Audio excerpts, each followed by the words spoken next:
When people say, don't compare yourself to others, it sounds good, right? It sounds good. It sounds mature. But honestly, it's one of the hardest things you can do in your career. Because comparison doesn't happen intentionally, isn't it? It happens automatically. I learned this the hard way when I was doing my post graduation in MBA. I had chosen finance as my specialization. So in MBA, we had to pick a specialization, so I picked finance. And very quickly, I realized something very uncomfortable at the time for me. Most people who were sitting around me in my class were from a commerce background. Some were even chartered accountants. Some had studied accounting, since 11th and 12th grade. So for them, when we look at it, all these financial things like the balance sheets were not new. Profit and loss statements were not scary for them, and financial ratios were kind of a muscle memory for them. And when I looked at myself, for me, coming from an engineering background, this was completely new territory for me. For someone like me, others as well, who were from non-commerce kind of backgrounds, non-accounting backgrounds. So the first few weeks were absolutely brutal. I still remember sitting in the class, listening to all these discussions that were happening about the income statements and the cash flows and profit and loss statements and balance sheets and everything, and thinking, how is everyone so comfortable with this? So comfortable with this, because I was not finding it easy at all. Absolutely not. And I would look around and feel like I was already behind all these people, my classmates, even before the race had properly started there. I asked a few classmates how they found it so easy. They looked genuinely surprised and said, this is basic. Like this we have studied years ago, and what are you talking about right now? Because some of them had done it in their 11th and 12th, right? And we're talking about post-graduation here. That sentence kind of, hit me very hard at the time, more than any exam also. Because suddenly the problem didn't feel like the subject anymore. It felt like me. I started questioning my decision. Did I choose the wrong specialization here? Was I foolish to enter finance without a commerce background? Am I wasting my time here? And so many more questions were coming in my mind at the time. And here's where comparisons become dangerous, right? It becomes dangerous. I wasn't comparing effort. I wasn't comparing progress. I was just comparing starting points. Why? Because they had a head start. But I didn't. Have a head start. And I was judging myself as we had started from the same place. We had not, but I was just kind of judging myself based on that understanding and assumption. That's when I noticed something that was very important at the time. Yes, they were faster. Yes, they were more comfortable, very comfortable. At least I was looking at them and it was very comfortable. But the MBA curriculum did not require you to be a chartered accountant. It did not require. It required you to understand finance well enough to operate as a manager. That's what the basic crux of the curriculum was, right? When you are doing your MBA in finance. There is a big difference in this. So I stopped trying to match their speed. And I focused on something simpler. I started one concept at a time. One step at a time, right? So I started learning one concept at a time. What exactly is a balance sheet? Why does it balance? What does profit really mean beyond the formula that we see, right? In a profit and loss and income statement and all that. What does it really mean beyond the formula that we are looking at? I asked what felt like stupid questions at the time. Actually stupid questions, I can say. I sat with people who were better than me. Yes, because they had a head start. They were from a accounting background, and learned from them.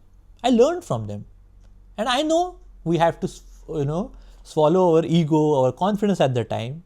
But that's fine, because slowly something started to change for me. I didn't become the best finance student in the room. No, absolutely not. But I became competent enough, confident and comfortable enough to contribute.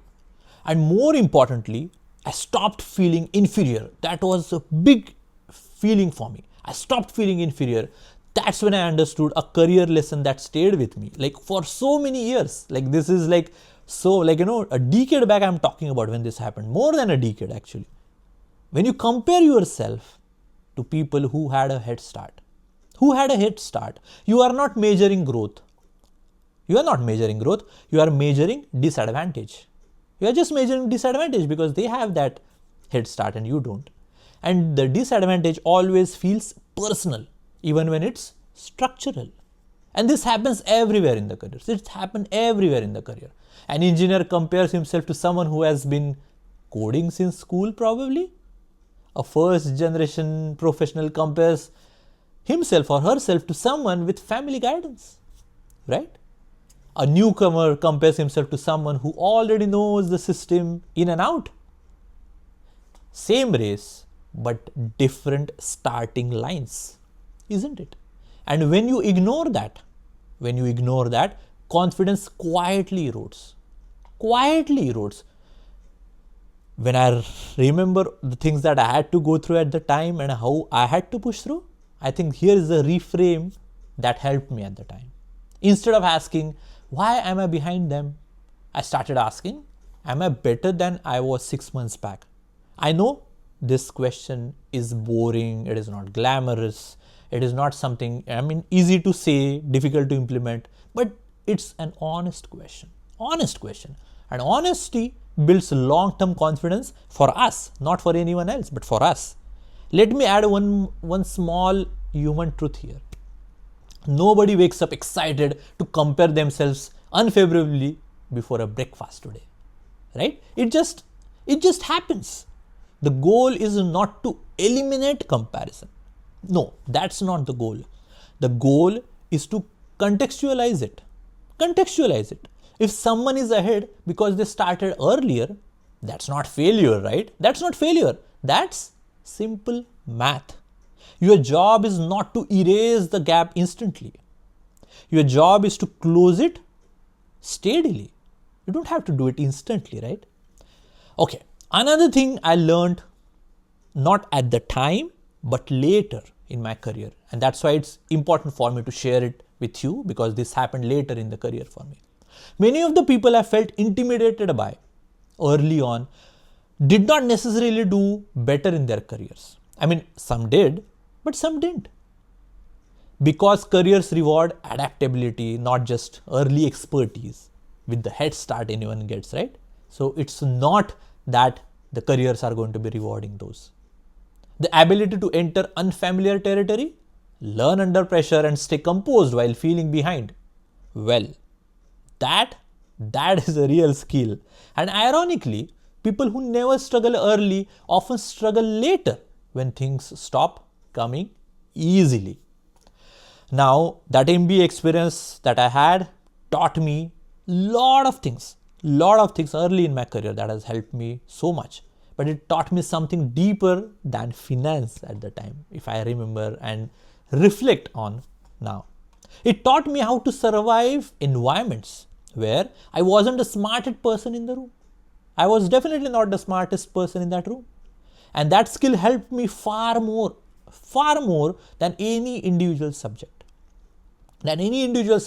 So if you are in a phase right now where everyone around you seems like ahead, smarter, faster, more confident, pause before judging yourself.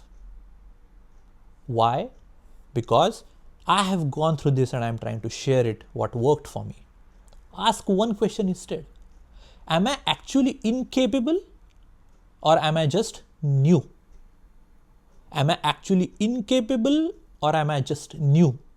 Those are very different problems we are talking about. If you are new, time and effort can solve it. Absolutely, they can solve it. If you are incapable, you would have known much earlier. Right? Most people confuse the two and quit too early. I had thought of quitting. So if you have experienced this in your college, any college, MBA, engineering, at work, I'm not saying only college, right? You can talk about schools and everywhere. Share it in the comments because it is very common that this happens. Nobody talks about it. Not what you have achieved about it, But what phase made you feel behind? I want to read those comments, because someone reading that comment might realize they are not broken. They are just early. Because when I was in that position, I didn't have anyone to ask this. I was just feeling broken at the time. Because anytime these things happen, we are feeling behind, we feel isolated. We find that there is nobody to talk to and get that experience and understanding. Now, when I reflect back to all these years and I roll back to all these years, now I understand I was not broken. So please remember to share your experience in the comments.